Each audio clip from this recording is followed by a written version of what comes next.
जोहार, मैं आनंद कुमार और आप देख रहे हैं जन मन की बात।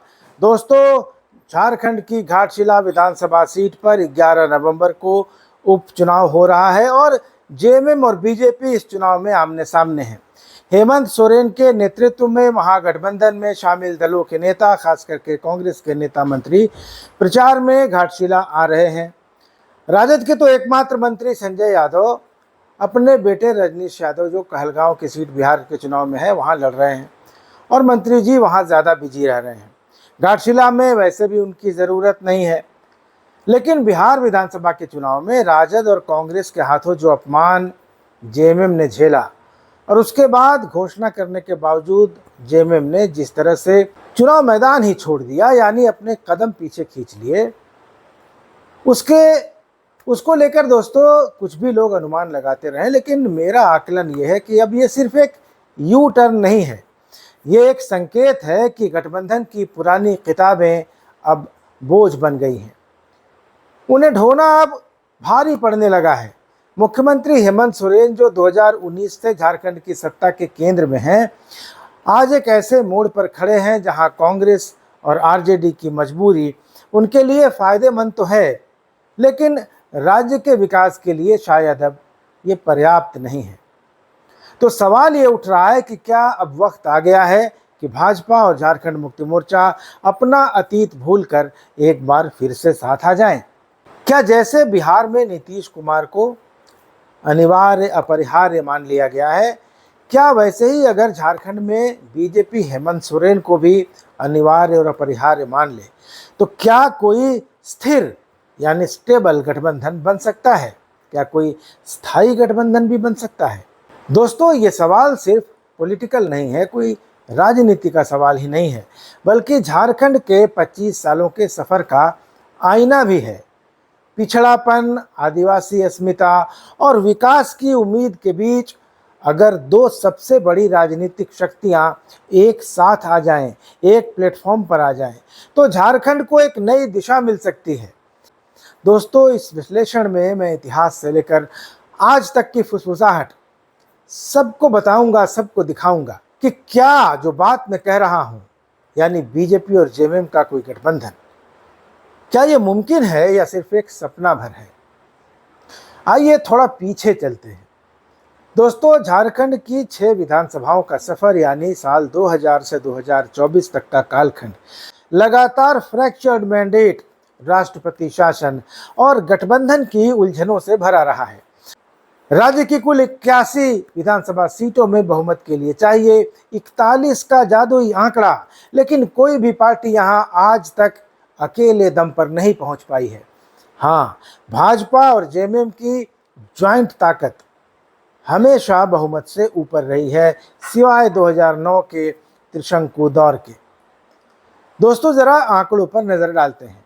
बिहार से अलग होकर झारखंड की पहली विधानसभा गठित हुई थी साल 2000 में, 15 नवंबर 2000 को। 15 नवंबर 2000 को सरकार बनी थी और 22-23 नवंबर को विधानसभा का गठन हुआ था। भाजपा के पास तब थी 33 सीटें, झारखंड मुक्ति मोर्चा के पास थी 12 सीटें, यानी कुल 45 सीटें, जो बहुमत से 4 ज़्यादा थीं। 2005 में झारखंड निर्माण के बाद पहली बार चुनाव हुए और भाजपा को 30 सीटें आईं।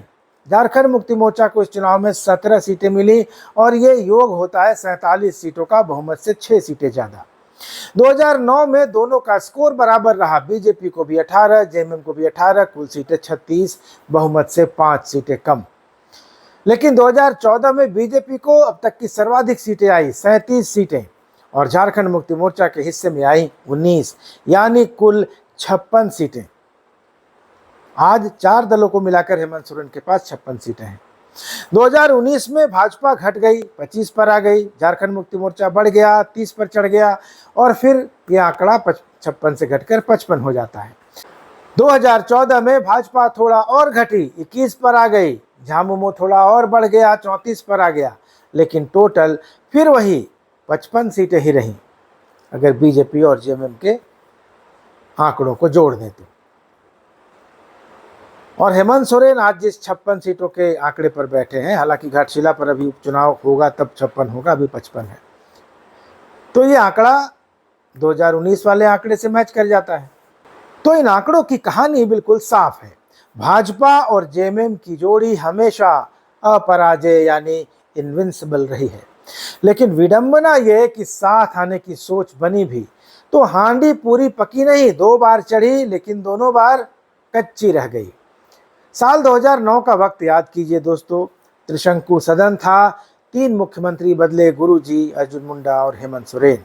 शिबू सोरेन 5 महीने, 3 महीने का राष्ट्रपति शासन, उसके बाद अर्जुन मुंडा करीब करीब 2 साल, और फिर पहली बार हेमंत सोरेन की ताजपोशी हुई। 2 बार बीजेपी और जेएमएम ने हाथ मिलाया लेकिन बात नहीं बनी। पहले भाजपा ने गुरुजी को गच्चा देकर गिराया, उसके बाद हेमंत सोरेन ने अर्जुन मुंडा के नीचे से गद्दी छीन ली। इस दौरान हेमंत सोरेन पहली बार मुख्यमंत्री भी बने। जब जेएमएम, कांग्रेस और आरजेडी ने मिलकर सरकार बनाई और माले ने बाहर से समर्थन दिया। उस समय बाबूलाल मरांडी की झारखंड विकास मोर्चा प्रजातांत्रिक के पास 11 सीटें थी। कांग्रेस के साथ उन्होंने गठबंधन करके चुनाव लड़ा था, लेकिन जेवीएम सरकार में शामिल नहीं हुआ। 2014 में बीजेपी का दौर लौटा, 37 सीटें आई, आजसू को 5 सीटें आई और कुल मिलाकर बहुमत के साथ 43 सीटों के साथ ये गठबंधन सत्ता में आ गया। झारखंड मुक्ति मोर्चा 19 सीटों के साथ एक बड़ी ताकत बनकर आया और 2019 और 2024 के चुनाव में हेमंत सोरेन का जलवा कायम रहा, बरकरार रहा। झारखंड मुक्ति मोर्चा को 2019 में 30 और 2024 में 34 सीटें मिली और महागठबंधन की सरकार बनी। हेमंत सोरेन लगातार 2 बार सीएम बन गए। लेकिन ध्यान दीजिए दोस्तों, कांग्रेस और आरजेडी की कुल सीटें कभी भी 20 के ऊपर नहीं गई। मतलब बिना झारखंड मुक्ति मोर्चा के किसी की भी सरकार, कोई भी सरकार मुमकिन नहीं है।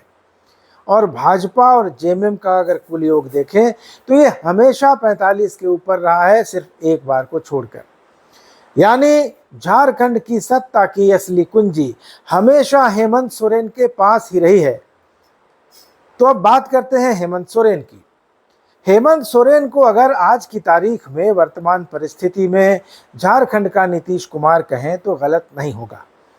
बिहार में नीतीश कुमार 20 साल से सत्ता के केंद्र में हैं, कभी लालू के साथ, कभी भाजपा के साथ और कभी अकेले। वैसा ही हाल आज की तारीख में झारखंड में हेमंत सोरेन का है। भाजपा से अलग होने के बाद उनकी पॉपुलैरिटी, उनकी लोकप्रियता बढ़ती ही जा रही है। 2024 में झारखंड मुक्ति मोर्चा की 34 सीटें, 34 सीट्स इसका सबूत हैं। लेकिन उनकी ताकत महागठबंधन पर नहीं, बल्कि झारखंड मुक्ति मोर्चा की जड़ों पर, गुरुजी पर और उनके खुद के करिश्मे पर टिकी है। कांग्रेस और आरजेडी भी झारखंड में अब हेमंत सोरेन पर ही निर्भर है। जैसे बिहार में लालू के आगे कांग्रेस को झुकना पड़ता है, वैसे ही झारखंड में जो हेमंत बोले वही होता है। लेकिन इस निर्भरता की अपनी कीमत भी है। कांग्रेस के मंत्री विवादों में रहते हैं, उनके कामकाज पर सवाल उठते रहते हैं, उनके विभागों में भ्रष्टाचार की खबरें भी आती रहती हैं। राजद को मजबूरी में साथ रखना पड़ता है गठबंधन का धर्म निभाने के लिए। बिहार चुनाव का जो हाल का फुस मामला है वो इसी कड़ी से जुड़ा है। झारखंड मुक्ति मोर्चा को बिहार में सीटें नहीं दी गई, ये सीधा सीधा अपमान था, ह्यूमिलिएशन था। लेकिन हेमंत सोरेन ने चुप्पी साध ली। क्यों? क्योंकि अगर महागठबंधन टूट गया तो सरकार अल्पमत में आ जाएगी और फिर अस्थिरता तय हो जाएगी। भाजपा के पास अभी 21 सीटें हैं, उसके सहयोगियों आजसू, जदयू और लोजपा के पास एक एक सीट है, यानी कुल मिलाकर 24 का आंकड़ा एनडीए के पास है। ये बहुमत से बहुत पीछे है। ऐसे में खरीद फरोख्त का कोई खेल दोहराया नहीं जा सकता, बड़ी मुश्किल होगी। 2015 में जैसे कर दिया गया था, जेवीएम के 8 में से 6 विधायक बीजेपी के पाले में चले गए थे, वैसा अभी फिलहाल की स्थिति में संभव नहीं है।